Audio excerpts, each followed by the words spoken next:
Sreekandapuram LDF Irikkur നിയോജക മണ്ഡലം തെരഞ്ഞെടുപ്പ് കമ്മിറ്റി രൂപീകരണ കൺവെൻഷൻ ശ്രീകണ്ഠപുരം ടൗൺ സ്ക്വയറിൽ CPIM സംസ്ഥാന കമ്മിറ്റി അംഗം TV രാജേഷ് ഉദ്ഘാടനം ചെയ്തു. കേരള കോൺഗ്രസ് സംസ്ഥാന സെക്രട്ടറി സജി കുറ്റ്യാനിമറ്റം അധ്യക്ഷനായി.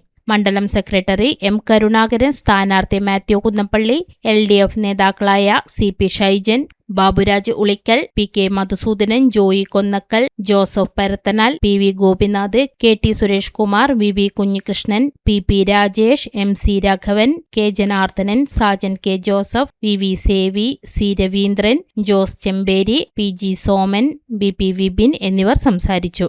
ഭാരവാഹികളായി M കരുണാകരൻ ജനറൽ കൺവീനറായും സജി കുറ്റ്യാനിമറ്റം ചെയർമാനായും MC Raghavan, K Janardhanan, Sajan K Joseph, KT Suresh Kumar, VV Sevi, C Raveendran എന്നിവർ joint കൺവീനറായും Eby N Joseph, TK Ratnakumar, VV Kunhikrishnan, Hussain Haji, Jose Parathanal, PG Soman, Baburaj Ulikkal, BP Vipin എന്നിവർ വൈസ് ചെയർമാനായും തെരഞ്ഞെടുക്കപ്പെട്ടു.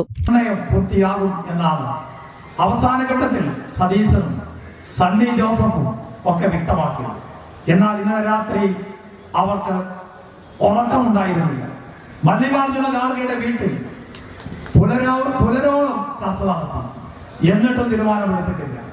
പിന്നീട് പറഞ്ഞു തീരുമാനം വന്നുകയില്ല.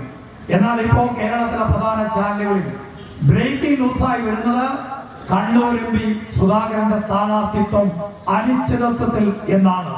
ഒരു നിയമസഭാ തെരഞ്ഞെടുപ്പിൽ 10 വർഷം പ്രതിപക്ഷത്തിരുന്നിട്ടും നേരെ ചൊവ്വേ സ്ഥാനാർത്ഥികളെ പോലും നിശ്ചയിക്കാൻ കഴിയാത്ത UDF ആണോ ഈ കേരളത്തിൽ അവകാശവാദം മുടക്കുന്നത്? നമുക്കറിയാം 10 വർഷക്കാലത്തെ LDFന്റെ ഭരണം 2014 ജനങ്ങൾക്ക് നൽകിയ വാഗ്ദാനങ്ങൾ, ആ വാഗ്ദാനങ്ങൾ പാലിക്കാൻ ഇടതുപക്ഷ ജനാധിപത്യ മുന്നണി സർക്കാരിന് സാധിച്ചു.